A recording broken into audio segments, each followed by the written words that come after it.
Page 1 shows a kid in the green, red, yellow, and blue zones as indicated by their faces, and then the characters that I've used to replace.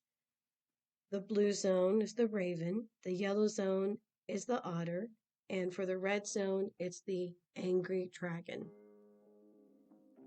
The yellow zone, chapter 1, otter. There's a picture of the otter against a pane of glass, and there's a kitty cat asking, "What is that fool doing with his nose against the glass?"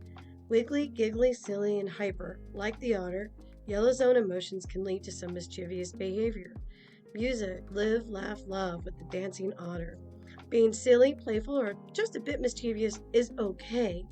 Just don't stay there too long or the creeping, silly monsters can come in. Recess! And there's a student upside down. Look at me, I'm so silly.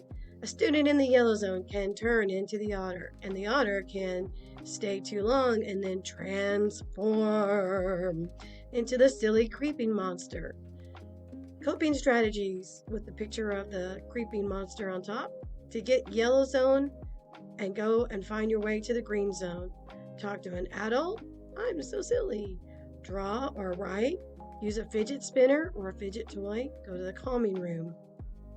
From yellow to green, with the otter holding a keyboard, go to the green zone and be calm and ready to learn. Dancing Otter.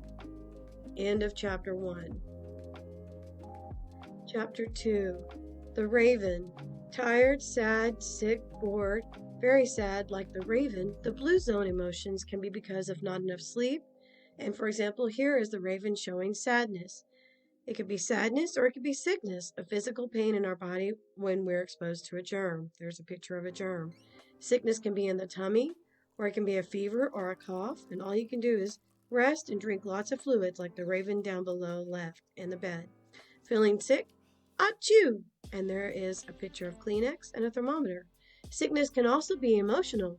The raven is the blue zone emotions, like when you lose a favorite toy. So it shows the sick or ill raven in the bottom left, and then it shows a lost fidget spinner, or maybe some important event in your life and it leads you to cry. Then there's a picture of the raven.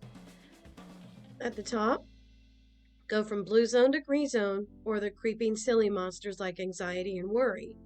So we have coping strategies, which the coping strategies can be belly breaths, 5-finger breathing, and also fidget focus toys like a fidget spinner.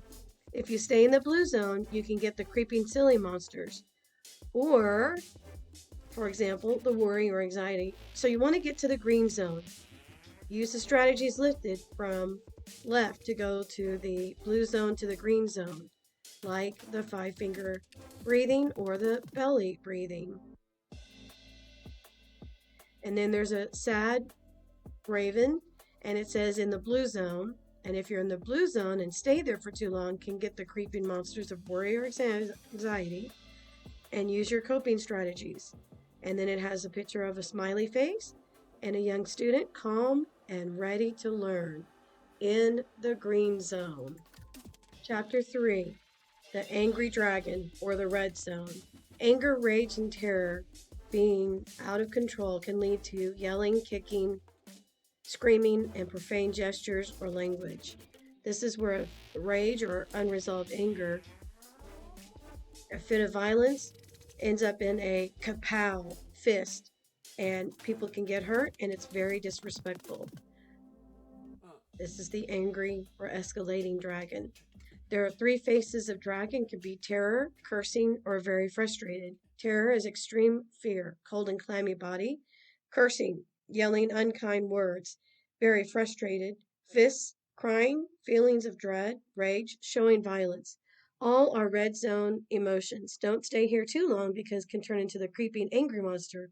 For example, ones that will rip up stuff, not follow directions, have a loud volume to their voices, cursing, unkind words, all of these which are unexpected behaviors out of the red zone.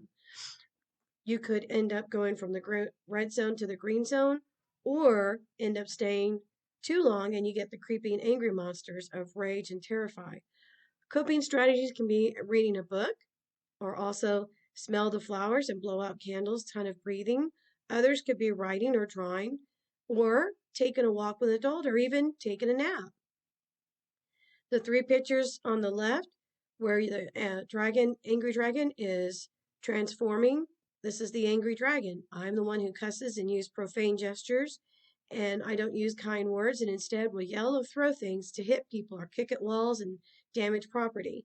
And when the angry dragon transforms into the raging, creeping monster, if stay too long in the red zone, can turn into rage or terrify.